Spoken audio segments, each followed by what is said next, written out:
Rocío Ramírez Varela, desde la FETRAN. Saludos, don Manuel Salinas. Mucho gusto. ¿Cómo hacen las familias para iniciar un proyecto de vivienda? Bueno, muy buenos días a todos, que el Señor los bendiga. Miren, antes de entrar a la pregunta directamente, quiero decirles lo siguiente, que es muy importante para tener claridad de esto. El Estado como tal no tiene oferta de vivienda. El Estado atiende demanda de vivienda. Y por eso es que es tan importante tenerlo claro, porque los grupos de vivienda que se van generando a través del tiempo son esos los que llegan a crear esa demanda.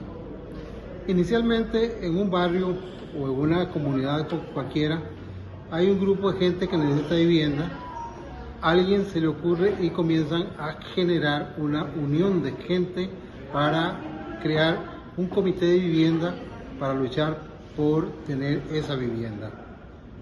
Al final se organizan, hacen una directiva y comienzan a hacer algunas gestiones. Inicialmente, el primer paso que deben de dar es buscar un terreno, porque el Estado no propone terrenos, el Estado no da terrenos, los terrenos los busca la gente.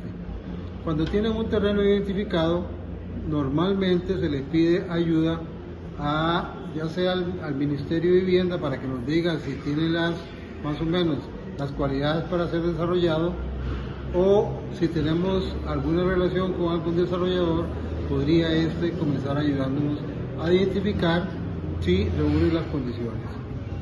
Una vez que ya vemos que reúne las condiciones, ya sea a través del MIBA o a través del desarrollador, entonces ya con ese desarrollador comenzamos a trabajar para crear un anteproyecto que va a ser el que nos diga si efectivamente se puede. Hay condiciones específicas que debe tener. Por ejemplo, una cuestión importantísima, la disponibilidad de agua, disponibilidad eléctrica, disponibilidad de desfogue y, cosa que antes no se atendía mucho, la disponibilidad de los servicios básicos, educación, salud, comercio, lo que le debe tener la familia que quede a muy corto distancia, porque antes se hacían proyectos en lugares que luego mucha gente abandonaba porque no tenían servicios.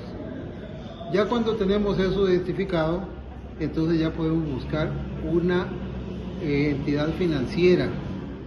En el BAMBI está la lista de las entidades financieras, creo que son alrededor de 29, entre los que están Mutual, MUCAP, el Banco Nacional, Banco de Costa Rica, Banco Popular, algunas cooperativas como Copenae, y otras más, Copialianza, y digamos Fundación Costa Rica-Canadá, que también es entidad. Con ellas es donde el BAMBI financia el proyecto. Cuando esto se lleva al BAMBI, ¿qué es lo que se debe presentar comúnmente? Que ya no es lo mismo que antes, ahora hay que ir a un uso de suelo para ver qué zonificación nos dan, para saber si nos permiten, o sea, los requisitos para llevar a una entidad. Evidentemente, entre los requisitos que debe tener el terreno es que sea para habitacional con alta densidad, porque si es de agricultura o de alguna otra posibilidad, no se puede hacer. Entonces tiene que ser también de alta densidad, porque si no se podrían construir muy pocas casas y saldrían demasiado caras, entonces no se podría. Eso es parte de los requisitos que debe cumplir. Hay una gran cantidad de requisitos, les adelanto, tan es así que se supone que para poder madurar un proyecto de vivienda en el tiempo que debería ser, no va a menos de año y 8 meses, aunque normalmente se va más tiempo, mínimo 2 años, y de ahí en adelante cualquier cosa. Incluso tenemos proyectos con muchos años que todavía no han podido salir. Entonces, ya teniendo todo ese panorama y ya teniendo una entidad, efectivamente establecemos el contacto con el BAMBI. El BAMBI financia, pero no financia directamente el desarrollador, se financia a través de una entidad autorizada, que son los que llamamos las ventanillas del BAMBI. Ahí ya, de ahí en adelante, tenemos un proyecto de vivienda. Antes es el sueño, antes es la idea, antes de que eso suceda. Evidentemente, si no cumplimos los requisitos, simplemente eso no va a caminar. Muy bien. ¿Cuáles serían los requisitos para que las familias puedan acceder al bono de vivienda?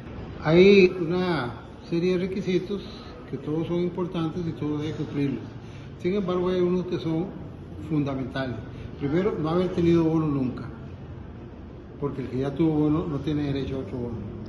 Segundo, tener un grupo familiar, es decir, que sea mamá, papá con sus hijos, que puede ser la abuela con sus nietos, y esos nietos tienen que ser entregados a través de una entidad autorizada a ese efecto, ya sea el PANI, ya sea un juzgado de familia, porque no se le puede pedir prestado a la hija, los nietos, para decirles, aquí estoy con estos nietos, porque luego simplemente se devuelven de su casa y se queda la señora sola.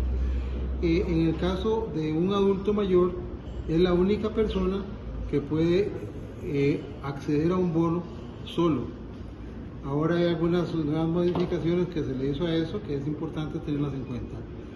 Luego, el ingreso familiar no puede pasar de 380.000 colones, el máximo de ingreso del grupo familiar. No es el ingreso del esposo, no, es del esposo, la esposa, y si hay hijos trabajando no puede pasar de eso. Ahí pasaría a la posibilidad de tener un bono diferente, porque hay varios tipos de bono. El bono de artículo 59 y el bono crédito, que se acompaña con un crédito que la entidad financiera da para completar el costo de la solución. Es decir, la solución es de 20 millones, al final eso debe estar cubierto por el bono que se da, que es un bono ya de menor cantidad, y el préstamo que tiene que hacer la gente, el crédito que le otorga la entidad. El mínimo del artículo 59, ¿cuál sería? 380.000 colones más o menos. Ah, ok. Hemos reunido todo lo que gana el núcleo. El núcleo, okay. Exactamente. Si se pasan de eso, ya no pueden acceder a un bono artículo 59. El bono artículo 59 es el que le financia el lote y la casa. El bono ordinario es para la gente que tiene un lote, que se le da un subsidio para construir la casa. Por eso un subsidio determinado en un monto específico, que en este momento creo que anda como 9.700.000 por ahí, pero ese ya es totalmente diferente. Ese es lo que se le da, y no se le da la casa construida como se da en el artículo 59, que en ese es gratuito para la familia, siempre será de extrema pobreza o pobreza, para que puedan acceder al bono artículo 59. ¿Cuáles son los montos que deben de pagar las familias cuando quieren adquirir un bono artículo 59? Bueno, miren, ¿Y en qué momento, verdad? Sí, el bono como tal no genera un costo, el bono. El subsidio que se le da no genera un costo. Sí hay algunos gastos que deben de efectuarse. Por ejemplo, la formalización y trabajo social. Y el trabajo social se da en los casos de que la familia no tiene la FIS de Lima, que lo pone lo tipifica como pobre o pobreza extrema. Cuando tienen la FIS no necesitan el trabajo social, y si no, tienen que pagar la trabajadora social, que lo manda la entidad. No es el desarrollador, no es el grupo, es la entidad la que se encarga de eso. Igual, cuando se habla de gastos de formalización, es efectivamente eso, cuando ya se formaliza el bono, cuando ya se firman las escrituras, que la gente le paga al abogado esa escritura, como corresponde en todos los trámites que se hacen en ese sentido. Y eso es al puro final del proceso. Es más, la formalización es el último acto que se hace. Cuando la gente ya recibe su escritura, de ahí en adelante ni el BAMBI, ni el desarrollador, ni la junta directiva tiene que ver directamente con ellos. La gente puede mantener su junta directiva para luego continuar en el proceso de la comunidad. pero ya no tiene que ver directamente con el tema de mangonear, para de alguna manera, lo del bono. Ya son dueños de su casa y evidentemente hay que cumplir algunas cosas. Por ejemplo, hay una prohibición de poder vender o alquilar o cualquier otra cosa antes de los 10 años. Hasta después de 10 años se abre esa posibilidad. Y eso se mantiene ahí, por esos 10 años. Evidentemente, vamos a ver, el tiempo para explicar muchas cosas más que conlleva esto, pues es largo. Sin embargo, es importante que tengamos por lo menos la noción mínima. ¿Para qué? Para evitar que alguien nos llegue a decir, mire, yo le voy a dar un bono, en 2 meses, 3 meses, 5 meses, 1 año tiene su casa. Eso no es cierto. Menos si le dice, bueno, tiene que pagarme tanto antes de iniciar cualquier proceso. Eso tenemos que tener cuidado en el caso. Don Manuel Salinas, sumamente importante. Muchas familias, por las necesidades que tienen, la ilusión de tener una vivienda y lo que eso significa para sus hijos y para la estabilidad de su familia, pueden caer en engaños con personas que no tienen escrúpulos en ir a sacarle la plata a la gente cuando no tienen nada, ¿verdad? Y no van a adquirir nada.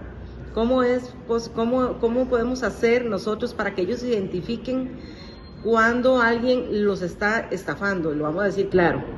Miren, es relativamente sencillo. A veces el tema es que nos dejamos llevar por la emoción de que vamos a tener una casa muy fácil. Y quiero decirles, esto no es fácil. Esto no es fácil. Nosotros en el Foro Nacional de Vivienda le hacemos ver a la gente que esto es una lucha permanente. Desde que comenzamos hasta que nos entregan la casa. Y de ahí hay que luchar para progresar hacia arriba. Sin embargo, cuando nos ofrecen una casa en 1 año, y a veces hemos tenido familias, porque realmente eso se ha dado, familias que le ofrecen casas hasta con piscina, eso es mentira. El bono es una casa en general de 42,5 metros cuadrados, a veces por algunas especialidades es un poquito más grande, pero no es cierto que vaya a tener piscina, que vaya a tener cosas adicionales, y mucho menos que se vaya a hacer en poco tiempo. Les acabo de decir, normalmente el tiempo de maduración va un poco arriba de los 2 años. Si nos ofrecen 1 año, nos están engañando, excepto que tenga todo un proceso atrás que puede haberse dado, en donde un desarrollador comenzó a hacer un proyecto que va a ser un S02, que eso lo podemos ver después, en donde se postula la familia con el lote, no como en el S01, que es hasta que se apruebe todo el proyecto que se lleva al BAMBI a buscar. ¿Qué piensa usted de algunas personas que se hacen llamar desarrolladores, que dan hasta un recibo membretado y con un número de lote y cobran los gastos de formalización, cobran algunos rubros que por lo que tenemos conocimiento no debieran de cobrarse ni dársele a la personalidad de nadie, a la cuenta del desarrollador? Miren, vamos a ver, esto no es que yo lo invento, esto lo hemos vivido. De gente que comienza un proyecto de vivienda supuestamente porque fulano va a desarrollarlo y lo llamó y les dice, me pagan tanto para ingresar y me pagan tanto para esto y para lo otro y me pagan gastos de formalización. Los gastos de formalización salen del costo total del proyecto. No puede saberlo hasta que lo construya. Entonces, es mentira que deben de pagar esos gastos de formalización. Eso es un engaño, un vil engaño que le hacen a la gente. Lo duro de esto es que muchas veces quienes más caen en esta parte son madres y jefas de hogar, que muchas veces sacrifican a sus hijos en su alimentación para cumplirle a este señor o señora que les pide gastos adelantados y que luego desaparece. Hemos visto bastantes casos y podríamos hablar aquí toda la tarde de eso, pero bueno, aquí lo importante es que sepan identificar que un proyecto de vivienda serio es cuando se siguen los trámites, y si tienen dudas pueden llamar al BAMBI a preguntar si tal empresa efectivamente es una empresa inscrita en la institución. Si no está inscrita no puede desarrollar proyectos, y eso es abierto al público. En el Bambi están las entidades, todas listadas ahí, que la gente puede consultarlas. Hasta podrían escribirle al Bambi a algunos correos que luego podríamos darles para que verifiquen si efectivamente esa empresa que está ofreciendo es realmente una empresa inscrita que puede desarrollar proyectos. Muchas gracias, don Manuel Salinas, por esta información. Esperamos pronto de poder continuar con algunas cápsulas informativas con el fin de que las personas vayan obteniendo información adecuada para que eviten caer en engaños con personas que no tienen escrúpulos, y que nosotros nos vemos en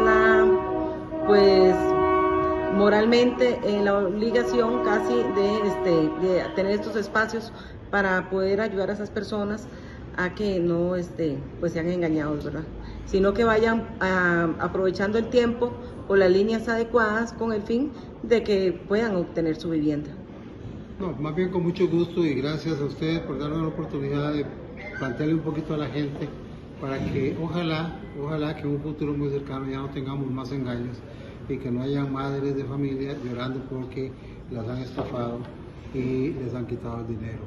Y si en algún momento tienen alguna duda y nosotros podemos serles útil, con mucho gusto al correo foronacionaldevivienda@gmail.com. Con mucho gusto, cualquier consulta, si no tenemos la respuesta la buscamos conjuntamente. Muchas gracias a ustedes. Muchísimas gracias.